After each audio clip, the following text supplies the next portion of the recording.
Good morning all student. कक्षा 8 subject science lesson number 5 संश्लेषित रेशे व प्लास्टिक पाठ में आपका भाग 6 में हम पढ़ते हैं आज 5R सिद्धांत क्या है। 5R सिद्धांत क्या होता है। ठीक, तो 5R जो सिद्धांत होता है 5R सिद्धांत हमने पिछले बुकों में पहले 4R सिद्धांत पढ़ा था, लेकिन अब की जो 8वीं की जो बुक है उसमें 5R सिद्धांत के बारे में बताया गया है। तो 5R 5 जो R जो सिद्धांत होता है वह पर्यावरण प्रदूषित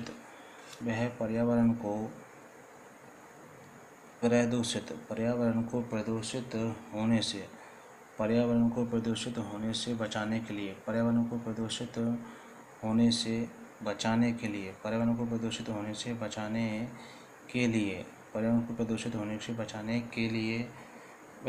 लिए यह सिद्धांत प्रस्तुत किया गया। मतलब जो भी ये सिद्धांत बनाए गए हैं वे पर्यावरण को प्रदूषित होने से बचाने के लिए ये सिद्धांत पारित किए गए हैं, प्रस्तावित किए गए हैं। अब पहला आता है आपका ये सिद्धांत, पहला सिद्धांत है आपका ये पहला सिद्धांत है, इसको बोलते हैं, पहला है आपका रिड्यूस, REDUCE। इसको ना रिड्यूस का अर्थ होता है उपयोग कम करिए। इसका अर्थ है उपयोग कम करिए। इसका अर्थ होता है उपयोग कम करिए। अब इसमें क्या होता है, जैसे कि प्राकृतिक संसाधनों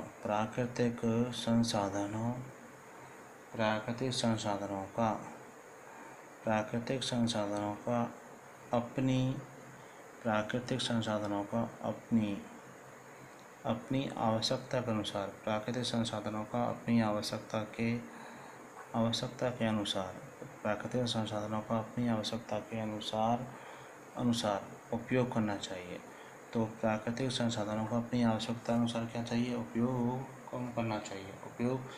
उपयोग कम से कम करना चाहिए। ठीक, मतलब जो भी प्राकृतिक संसाधन है उनका उपयोग कम से कम करना चाहिए। ठीक, दूसरा है आपका रीयूज। क्या होता है, रीयूज होता है पुनः उपयोग। रीयूज को बोलते हैं पुनः उपयोग में क्या होता है, एक बार काम में लेने के पश्चात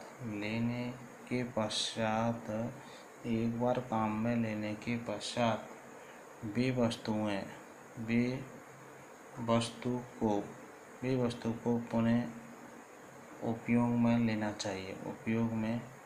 लेना चाहिए।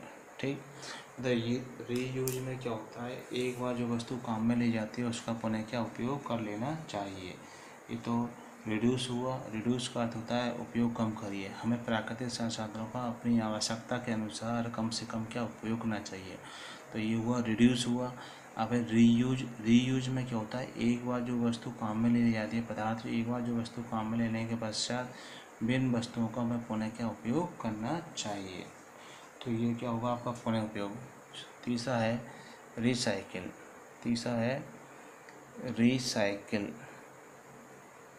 रिसाइकिल में देखिए, एक बार वस्तुओं को काम में लेने के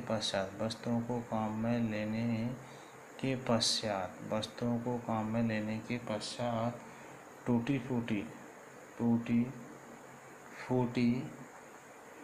एक बार वस्तुओं को काम में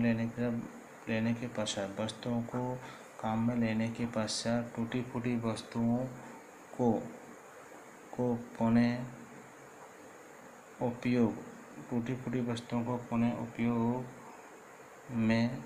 उपयोग में लेके नए पदार्थों को बनाना। नए पदार्थों को बनाना।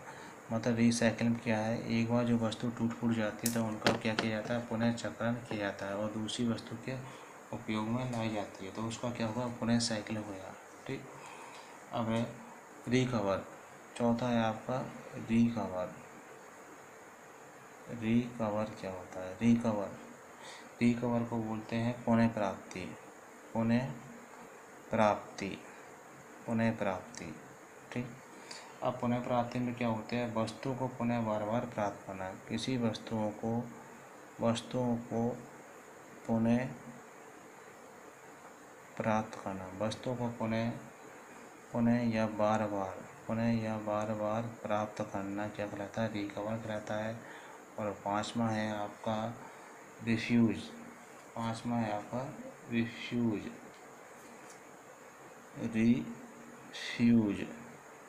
रिफ्यूज में क्या अर्थ होगा, उपयोग ना करना, उपयोग ना करना। ठीक, उपयोग ना करना। जैसे रिफ्यूज में क्या होता है, जो वस्तु अपन के मतलब की नहीं है, काम की चीज़ नहीं है, उसका उपयोग अपन क्या नहीं करना चाहिए। ठीक।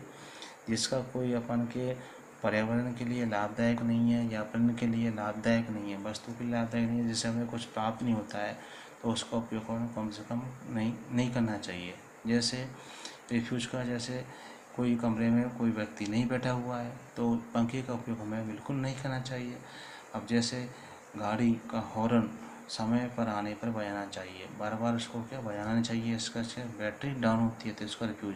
तो इस प्रकार फाइबर सिद्धांत के बारे में हमने पढ़ा। फाइबर सिद्धांत पर्यावरण को प्रदूषण से बचाने के लिए सिद्धांत क्या दिया गया, जिसमें आपका पहला है रिड्यूस, कम उपयोग करिए, कम उपयोग करिए। हमें प्राकृतिक संसाधनों का कम से कम क्या उपयोग करना चाहिए, कम से कम क्या करना चाहिए, उपयोग करना चाहिए। कम से कम उपयोग के बाद में फिर उसका आता है रीयूज। रीयूज क्या होता है, एक बार काम में लेने के पश्चात वस्तुओं का पुनः क्या उपयोग में लेना चाहिए। रिसाइकिल, वस्तुओं को काम में लेने के पश्चात टूटी फूटी वस्तुओं का क्या पुनः उपयोग करना चाहिए। ठीक। फिर है रिकवर। रिकवर में क्या होता है कि पुनः प्राप्ति। रिकवर में वस्तुओं को पुनः प्राप्त बार बार करना चाहिए, वस्तुओं को पुनः प्राप्त के उनका उपयोग हमें बार बार करना चाहिए। ये होता है रिकवर।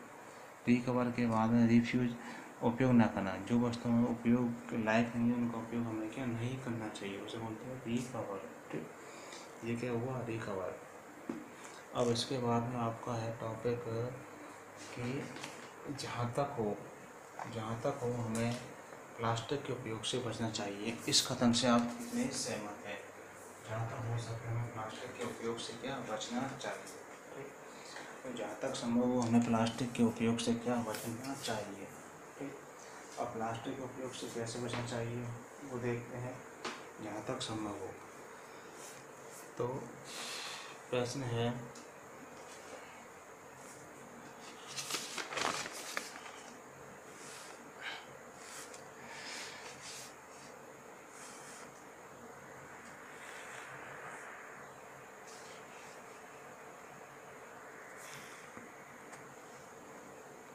आपका प्रश्न है, जहाँ तक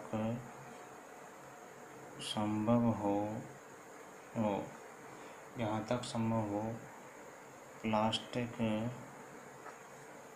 के उपयोग से बचना चाहिए।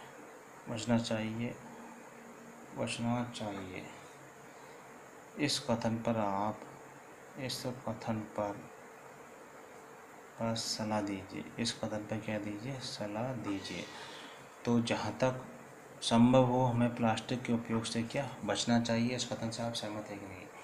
ठीक, प्लास्टिक जैव अनिर्वचनीय कहलाता है। प्लास्टिक जो होता है, प्लास्टिक जैव अनिर्वचनीय कहलाता है। प्लास्टिक जैव अनिर्वचनीय कहलाता है। अब प्लास्टिक क्या कहलाता है, जैव अनिर्वचनीय कहलाता है। और अनिर्वचनीय क्या होते हैं, जिनका सूक्ष्म जीवों द्वारा क्या अपघटन हो जाता है। मतलब जिनका सूक्ष्म जीवों द्वारा क्या अपघटन हो जाता है वो क्या होते हैं, क्या कहलाते हैं, अजैव अनिर्वचनीय पदार्थ कहलाते हैं। लेकिन क्योंकि प्लास्टिक का लेकिन प्लास्टिक के अपघटन होने में कई वर्ष लग जाते हैं। प्लास्टिक के अपघटन होने में कई वर्ष लग जाते हैं। ठीक, यह पर्यावरण के लिए क्या नहीं है, हितैषी नहीं है। यह पर्यावरण के लिए हितैषी नहीं है। यह पर्यावरण के लिए क्या नहीं है, हितैषी नहीं है। ठीक, और यह पर्यावरण प्रदूषण का कारण बनता है। और यह पर्यावरण प्रदूषण का कारण बनता है। और यह पर्यावरण प्रदूषण का क्या बनता है, कारण बनता है। ठीक, इसके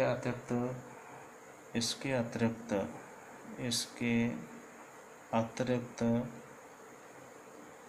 जब इन्हें जलाया जाता है तो पूर्णतया जलने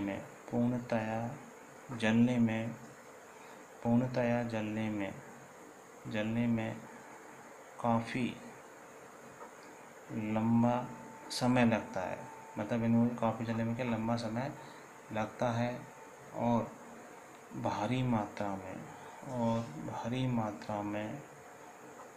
में विषैली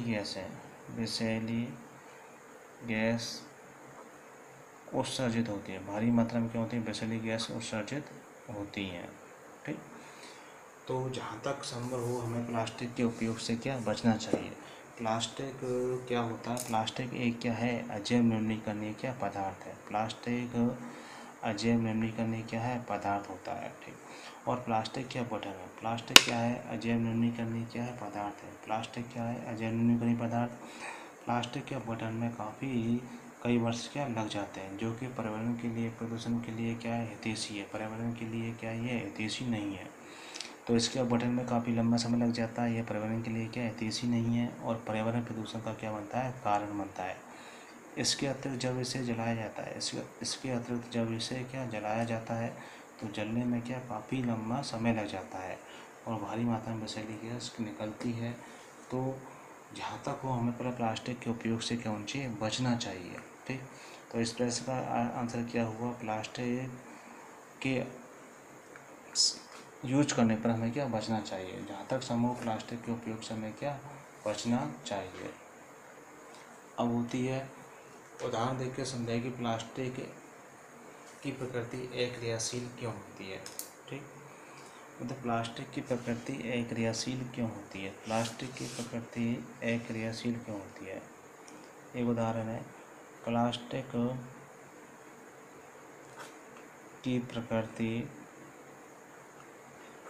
की प्रकृति अक्रियाशील क्यों होती है। ठीक, मतलब प्लास्टिक की प्रकृति अक्रियाशील क्यों होती है, क्यों होती है, इसका कारण यही है। प्लास्टिक जो होता है, प्लास्टिक जल वायु में नमी के साथ कोई रिएक्शन नहीं करता, कोई रासायनिक क्या नहीं करता, अभिक्रिया नहीं करता है। और इसका संक्षारण मतलब नष्ट होना, संक्षारण जल्दी से नहीं होता है, आसानी से नहीं होता है। इसलिए प्लास्टिक की जो प्रकृति होती है वह क्या होती है, अक्रियाशील होती है। प्लास्टिक प्रकृति क्या हुई, अक्रियाशील हुई। ठीक,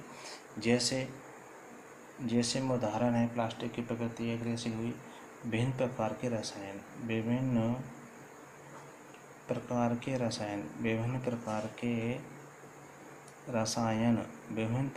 रसायन प्लास्टिक की बोतलों में भरे जाते हैं या इकट्ठे किए जाते हैं।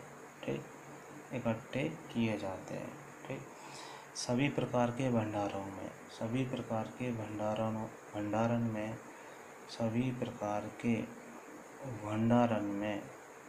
भंडारण में इनका उपयोग, प्लास्टिक के डिब्बों का उपयोग किया जाता है। क्योंकि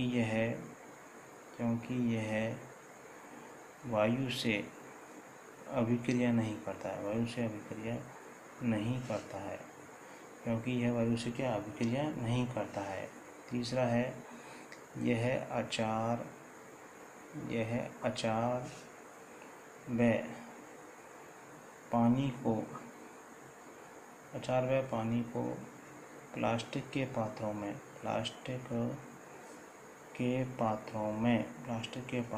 क्या भंडारित किया जाता है। प्लास्टिक के पात्रों में इसको क्या भंडारित किया जाता है। ठीक, इसलिए क्या है, प्लास्टिक की प्रकृति क्या होती है, अक्रियाशील होती है। ठीक, यह वायु और जल आदि नमी के साथ क्रिया नहीं करता है। ठीक, और इसका संचार नहीं होता है, इसलिए प्लास्टिक की प्रकृति क्या होती है, अक्रियाशील होती है। ऐसे भिन्न प्रकार के मतलब जैसे भिन्न प्रकार के जो बोतलों में रसायन भरे होते हैं, प्लास्टिक के पात्रों में भरे होते हैं। इसका उपयोग भंडारण या भोजन में इसका उपयोग किया जाता है। भंडारण भोजन में उपयोग किया जाता है। सभी प्रकार के भंडारण प्लास्टिक के पात्रों का उपयोग किया जाता है। ये वायु व हवा से क्या क्रिया नहीं करता है। अचार के पात्रों, डिब्बे, प्लास्टिक के पात्रों का उपयोग किया जाता है। अब है आपका प्रश्न है, रेशा विवेक से क्या आशय है। एक प्रश्न है, रेशा विवेक से क्या आशय है, या रेशा विवेक क्या होता है, उससे क्या आशय है। ठीक, रेशा विवेक से क्या आशय है, रेशा विवेक से क्या आशय है। तो रेशा विवेक से ये आशय है वैसा कि रेशा विवेक से आशय जो रेशा होता है उसके अंतर्गत, रेशा विवेक के अंतर्गत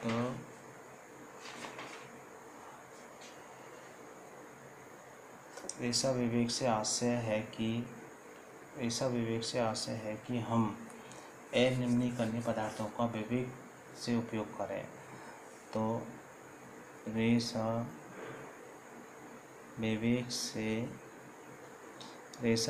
से आशय है कि हमें अनिम्नीकरणीय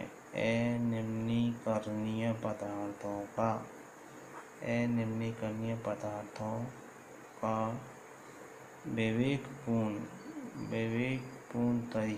का विवेकपूर्ण तरीके से उपयोग करना चाहिए। मतलब रेशा विवेक से क्या आशय है कि अनिम्नीकरणीय जो पदार्थ होते हैं उनका विवेकपूर्ण तरीके से उपयोग करना चाहिए। समझदारी से क्या उनका उपयोग करना चाहिए। जैसे इसके उपयोग क्या है, निम्नलिखित है। अब आते हैं इसके उपयोग क्या है। ठीक, तो उपयोग है, पहला उपयोग है प्लास्टिक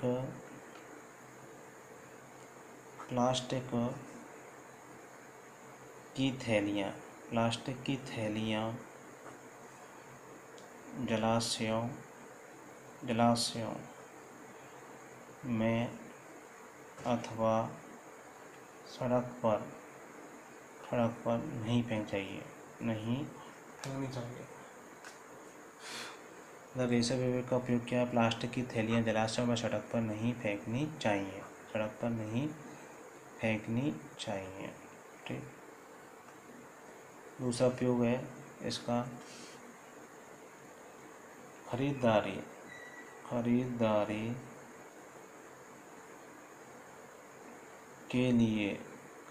के लिए जाते समय एक सूती कपड़े से बना थैला या जूट के थैले का उपयोग करना चाहिए। ठीक, तो रेशा विवेक से क्या आशय हुआ, रेशा विवेक से ये आशय है कि हमें अनिम्नीकरणीय पदार्थों का विवेकपूर्ण तरीके से उपयोग करना चाहिए। अब इसके उपयोग आते हैं, हमें प्लास्टिक थैलियाँ को जलाशयों व सड़कों पर नहीं फेंकना चाहिए और खरीदारी करते समय हमें एक सूती कपड़े का थैला या जूट के थैले का उपयोग करना चाहिए। तीसरा है उपयोग इसका, प्लास्टिक पदार्थों का उपयोग कम से कम करना चाहिए। प्लास्टिक पदार्थों का उपयोग प्लास्टिक पदार्थों का उपयोग कम से कम करना चाहिए। ठीक, हमें जहाँ तक हो प्लास्टिक के पदार्थों का उपयोग कम से कम करना चाहिए। उदाहरण के लिए प्लास्टिक के स्थान पर स्टील से बने भोजन रखने के डिब्बों का प्रयोग करना चाहिए। ठीक, तो आपका आज ये लेसन 3 क्या है, एंड है, समाप्त है। जो भी प्रॉब्लम्स हैं उनको अपन फ़ोन के माध्यम से क्या कंसल्ट कर सकते हैं। ठीक, तो हमने आज क्या पढ़ा, प्लास्टिक के महत्वपूर्ण क्या गुण पढ़े, कुछ प्रश्नों के आंसर पढ़े, 5R सिद्धांत क्या है, उसका क्या यूज़ करना चाहिए, जैव निर्मीकरणीय अजैव निर्मीकरणीय पदार्थ में क्या अंतर होता है। ठीक, उनके बारे में हमने पढ़ा। ठीक, तो ये पाठ क्या समाप्त है। अब है कुछ होमवर्क देते हैं हम आपके लिए। आज का गृह कार्य है क्वेश्चन नंबर फर्स्ट संश्लेषित, ये आपको नोट करना है और गृह कार्य कॉपी में करना है। संश्लेषित HW। ठीक, तो संश्लेषित रेशों का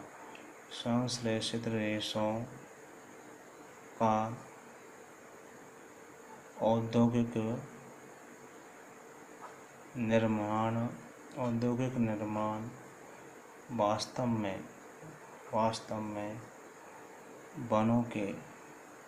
वनों के संरक्षण में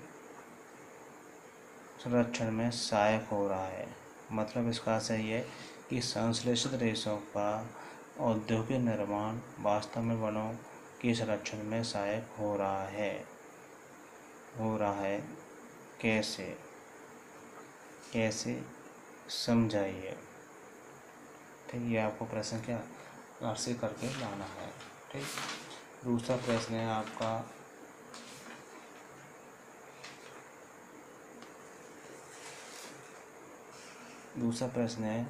पहला प्रश्न हो गया। दूसरा प्रश्न,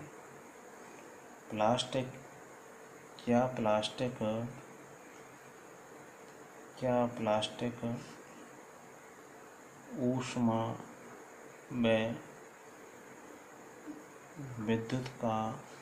व विद्युत का कुचालक होता है, समझाइए। तो ये 2 प्रश्न आपको क्या होमवर्क के रूप में करके लगाने हैं। संश्लेषित रेशों का निर्माण औद्योगिक निर्माणों में वास्तव में वनों के संरक्षण में सहायक है। मतलब जो संश्लेषित रेशे होते हैं उनका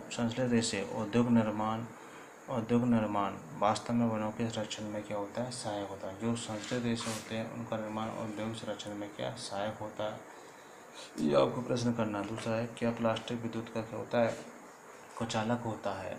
ठीक, तीसरा प्रश्न यही है कि दैनिक जीवन में जहाँ तक संभव हो हमें प्लास्टिक के उपयोग से क्या बचना चाहिए। तो ये दोनों HW में आपको करके लाने और आपका लेसन नंबर 3 क्या एंड है।